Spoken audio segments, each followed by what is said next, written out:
سورۃ بنی اسرائیل آیت نمبر 41۔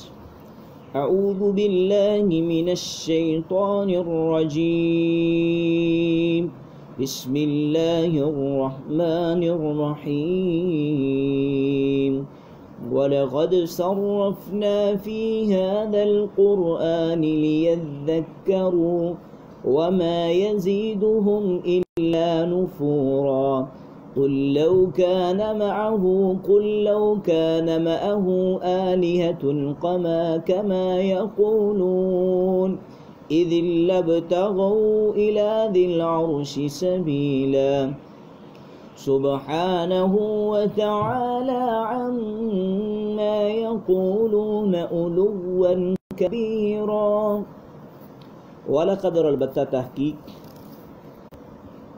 پھیر پھیر کر بیان کیا ہے فی ھذا القرآن اس قرآن میں، لیذکروا تاکہ وہ نصیحت حاصل کریں، وما یزیدہم الا نفورا اور نہیں ہے یہ زیادہ کرتا ان کو مگر نفرت ہی میں۔ تو اللہ رب العزت نے قرآن مجید کی اس آیت میں یہ فرمایا کہ اس قرآن میں ہم نے پھیر پھیر کر بیان کیا ہے۔ بیان کرنے کا مطلب یہ ہے کہ ہر ضروری بات کو تکرار کے ساتھ مختلف طریقوں سے بار بار بیان کیا ہے۔ قل کہہ دیجئے لو کان معہ آلہہ، اگر اللہ کے علاوہ کوئی اور بھی معدود ہوتے جس طرح یہ باقی کہتے ہیں، کما یقولون جس طرح مشرک کہتے ہیں، اذن تب تو لبتغوا تو ضرور معبود تلاش کرتے الی ذی العرش عرش والے اللہ کی طرف سبیلاً کوئی راستہ۔ تو اس آیت سے معلوم ہوا کہ اگر مشرکین کے کہنے کے مطابق بہت سے الہ ہوتے وہ ضرور تلاش کرتے عرش والے کی طرف کوئی رستہ، تو یہاں جو کہتے ہیں کہ اللہ ہر جگہ پہ ہے ان لوگوں کا رد ہوتا ہے۔ اللہ صرف عرش پہ مستوی ہے، اللہ ہر جگہ پہ نہیں ہے، اللہ کی ذات اور ہر جگہ پہ ہے، اللہ کا علم، اللہ کی ذات ہر جگہ پہ نہیں ہے بلکہ اللہ تعالیٰ اپنے علم کے لحاظ سے، دیکھنے کے لحاظ سے، بصارت کے لحاظ سے، حکمت کے لحاظ سے ہر جگہ پہ ہے، لیکن اللہ تعالیٰ اپنی ذات کے لحاظ سے عرش پہ ہے۔ وہ کس طرح ہے، مستوی ہے کس طرح، جس طرح کہ اس کی شان کے لائق ہے سبحانہ و تعالی، اور اللہ تعالیٰ پاک ہے ایسی باتوں سے۔ یہ کہتے ہیں کہ اللہ تعالیٰ ہر جگہ پہ بلند ہے، اگر ہر جگہ پہ اللہ تو پھر یہ تو بڑی بات نہ ہوئی نا، بات تو یہ ہے کہ ایک جگہ پہ ہر چیز کو دیکھ رہا ہے۔ وتعالی اور اللہ بلند ہے اما اس سے یقولون جو وہ کہتے ہیں مشرک، علوا کبیرہ بہت بڑی بڑی باتیں تو یہ کہتے ہیں۔ تو اللہ تعالیٰ ان مشرکوں کی باتوں سے بیدار ہے۔ تسبح له السماوات السبع والارض، اور پاکیزگی بیان کرتے ہیں اسی کی ساتوں آسمان، والارض زمین، ومن فیہن اور جو مخلوق ان میں ہے، وَإِن مِّن شَيْءٍ اور نہیں ہے کوئی بھی چیز إِلَّا يُسَبِّحُ بِحَمْدِهِ مگر وہ تسبیح بیان کرتی ہے اللہ کی، وَلَكِن لَا تَفْقَهُونَ تَسْبِيحَهُمْ لیکن نہیں تم سمجھتے ان کی تسبیح، إِنَّهُ كَانَ حَلِيمًا غَفُورًا تو بلا شبہ وہ نہایت حوصلے والا اور بہت بخشنے والا ہے، وہ نہایت حوصلے والا اور بہت بخشنے والا ہے۔ تو یہاں بات یہ ہے کہ پہلی بات تو یہ ہے کہ ہر چیز اللہ تعالیٰ کی تسبیح بیان کرتی ہے، تمام چیزیں زبان حال سے اللہ تعالیٰ کی تسبیح بیان کر رہی ہیں۔ اور اس کی مثال جس طرح کہ بعض روایات سے یہ بات ثابت ہوتی ہے، اور بعض لوگ جو معجزات کے منکر ہیں، جو کہتے ہیں عقل ہی عقل ہے، وہ ان چیزوں کے انکاری ان کا رد ہے۔ اللہ تعالیٰ کہتے ہیں اور رسول اللہ کی اس حدیث کے مطابق وَلَقَدْ كُنَّا نَسْمَعُ تَسْبِيحَ الطَّعَامِ وَهُوَ يُؤْكَلُ، ہم رسول اللہ کے زمانے میں کھانے کی تسبیح سنتے تھے جب وہ کھایا جاتا رہا۔ یہ بخاری کی حدیث نمبر 3579 ہے۔ تو اس طرح کی کئی ایک مسائل ہیں، جس طرح کہ جانوروں کا بولنا، اور نبی علیہ الصلوۃ والسلام کے معجزے، کتنے معجزے ہیں، تو لیکن ہم ان کی تسبیح کو نہیں سنتے۔ وَإِذَا قَرَأْتَ الْقُرْآنَ اور جب آپ پڑھتے ہیں نا قرآن تو جعلنا ہم بنا دیتے ہیں بینک آپ کے درمیان، وبین الذین اور ان لوگوں کے درمیان لا یؤمنون بالآخرہ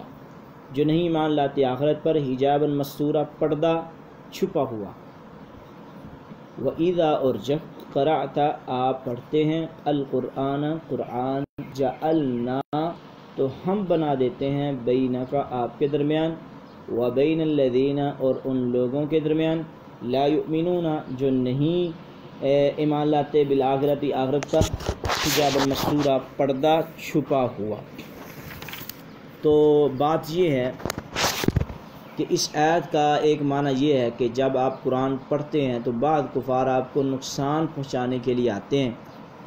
تو ہم آپ کے اور ان کے درمیان ایک ایسا پردہ ڈال دیتے ہیں کہ جو نظر نہیں آتا، اس پردے کی وجہ سے وہ آپ کو دیکھ نہیں سکتے، نہ آپ کو کوئی نقصان یا تکلیف پہنچا سکتے۔ تو اسماء بنت ابی بکر رضی اللہ تعالی عنہما فرماتی ہیں کہ جب سورۃ لہب اتری تو اورا اور ام جمیل ابو لہب کی بیوی بڑے خوش جوش سے ہاتھ میں پتھر پکڑے ہوئے آئی، اور وہ یہ کہہ رہی تھی کہ مزممن ابینا و امرہ اسینا و دینہ قلینا، کہ ہم مزمم کو نعوذ باللہ نہیں مانتے، اس کے حکم کی اطاعت نہیں کرتے، اس کے دین سے دشمنی رکھتے ہیں۔ تو رسول اللہ خانہ کعبہ میں بیٹھے ہوئے تھے، ابو بکر بھی آپ کے ساتھ تھے، تو ابو بکر نے کہا یا رسول اللہ یہ عورت آ رہی ہے، مجھے خوف ہے کہ یہ آپ کو دیکھ لے گی۔ آپ نے فرمایا یہ مجھے ہرگز نہیں دیکھے گی۔ تو آپ نے اس سے بچنے کے لیے قرآن کی چند آیات پڑھی، اور ان میں سے ایک یہ بھی تھی وَإِذَا قَرَأْتَ الْقُرْآنَ جَعَلْنَا بَيْنَكَ وَبَيْنَ الَّذِينَ لَا يُؤْمِنُونَ بِالْآخِرَةِ حِجَابًا مَسْتُورًا۔ تو غرض وہ آئی اور ابو بکر کے پاس کھڑی ہوگی، مگر اس نے رسول اللہ صلی اللہ علیہ وسلم کو نہیں دیکھا۔ مختصر یہ کہ ابو بکر سے چند باتوں کے بعد وہ چلی گئی۔ تو یہ روایت مسند ابی یعلا کیا، اور حدیث نمبر 25، اور مستدرک حاکم کی حدیث نمبر 3376 ہے۔ تو پہلا معنی، ایک معنی تو یہ ہے کہ ہاٹ گرمی کی وجہ سے وہ قرآن مجید کو آپ پڑھتے بھی رہیں تو وہ نہیں مانیں گے۔ تو یہ دونوں معنی ہی یعنی کہ تفسیروں سے ثابت ہیں۔ وَجَعَلْنَا عَلَىٰ قُلُوبِهِمْ، اور ہم نے بنا دی ان کے دلوں میں اکنہ پڑھ دے، ان یفقہوا یہ کہ وہ سمجھیں اس قرآن کو، وفی آذانہم اور ان کے کانوں میں وقرن ڈانٹ ہے۔ وَإِذَا ذَكَرْتَ رَبَّكَ اور جب آپ ذکر کریں اپنے رب کا، فی القرآن قرآن میں، وحدہ تنہا اسی کا، وَلَّوْا تو پھر جاتے ہیں، عَلَىٰ أَدْبَارِهِمْ اپنے پیٹھوں کے بل، نفورا نفرت سے۔ تو نحن ہم عالم خوب جانتے ہیں، بما یستمعون جو وہ غور سے سنتے ہیں، بھی اس قرآن کو، اذ یستمعون جب وہ کان لگاتے ہیں، لیک آپ کی طرف، وَإِذْ هُمْ اچانک نجوا وہ خفیہ مشورے کرتے ہیں، اذ یقول الظالمون جب کہتے ہیں ظالم لوگ، ان تتبعون کہ نہیں تم پیروی کرتے مگر الا رجلا مسحورا مگر سحر زدہ آدمی کی۔ تو ہم خوب جانتے ہیں اس نیت کو کہ وہ خوب سنتے ہیں اس قرآن کو جب وہ کان لگاتے ہیں آپ کی طرف، اور جب وہ خفیہ مشورے کرتے ہیں، اور جب کہتے ہیں ظالم کہ نہیں تم پیروی کرتے مگر سحر زدہ آدمی کی، جادوگر آدمی کی، نعوذ باللہ من ذالک۔ تو اللہ تعالیٰ اپنے کمال کا ذکر فرما رہے ہیں، اور ہمیں خوب علم ہے کہ جس نیت سے یہ اکیلے کان لگا کر آپ کی باتیں سنتے ہیں، اس پر اعتراض یا مذاق اڑائے، پھر جو آپس میں مجلس تو ان پر تبصرے اور سرگوشیاں کرتے ہیں، تو یہ اللہ تعالیٰ کو تمام چیزوں کا علم ہے۔ انظر آپ دیکھیں کیف ضربوا کیسے وہ بیان کرتے ہیں، لک آپ کے لیے الامثال مثالیں، فضلوا تو لہذا وہ گمراہ ہو، فلا یستطیعون سبیلا تو نہیں وہ پا سکتے کوئی سیدھا رستہ۔ وہ قالوا انہوں نے کہا اذا جب ہم ہو جائیں دامن ہڈیاں، ورفاتن اور چورا چورا، آئنا کہ بے شک ہم لمبعوثون دوبارہ اٹھائے جائیں گے، خلقن پیدا کر کے، جدید نئے سرے سے، قل کہہ دیجئے کونوا ہو جاؤ، حجارت پتھر، او حدیدن یا لوہا، تم یعنی کہ پتھر ہو جاؤ یا لوہا ہو جاؤ۔ تو اللہ تعالیٰ کہتے ہیں یہ میں اٹھا لوں گا، جو مرضی ہو جاؤ۔ تو اللہ تعالیٰ اپنے کمال قدرت کے ساتھ جو بھی دنیا میں انسان بستا ہے، ہر چیز اللہ تعالیٰ کے اذن سے ہوتی ہے، اور اللہ تعالیٰ دوبارہ یعنی کہ ضرور اٹھائے گا، کوئی نہیں کہہ سکتا۔ جب یعنی کہ اصل میں ان مشرکوں کا اعتراض یہ ہے کہ وہ کون سی ہستی ہے کہ جو ہمیں دوبارہ پیدا کرے گی۔ اس کا جواب اللہ تعالیٰ نے اس مقام پر، دوسرے مقام پر کہ جو ہنسی جس نے پہلی مرتبہ تمہیں جب تو کچھ بھی نہیں تھا، قل کہہ دیجیے ہو جاؤ اجارہ پتھر او حدیدن جلوہا، تو جو مرضی ہو جاؤ اللہ نے تمہیں اٹھا لینا، او خلقن یا کوئی اور مخلوق مما اس میں سے یکبرو کہ وہ بڑی معلوم ہو فی صدورکم تمہارے سینوں میں، فَسَيَقُولُونَ ان قریب وہ کہیں گے میں یعیدنا کون دوبارہ اٹھائے گا میں بھئی، قل کہہ دیجیے الذی وہ فطرکم جس نے پیدا کیا تمہیں اول مرہ پہلی مرتبہ، فَسَيُنْغِضُونَ ان قریب وہ استہزاء سے ہلائیں گے الیک آپ کی طرف رؤوس اپنے سروں کو، وَيَقُولُونَ اور وہ کہیں گے متى ہوا کہ کب ہوگا وہ، قل کہہ دیجئے عسیٰ شاید ان یکونا یہ کہ وہ ہو قریباً قریب، تو یوم جس دن وہ اللہ یدعوکم بلائے گا فتستجیبون بحمدہ تم تعمیل کرو گے اللہ کے حکم کی، وتظنون اور تم گمان کرو گے کہ الا لبثتم نہیں تم ٹھہرے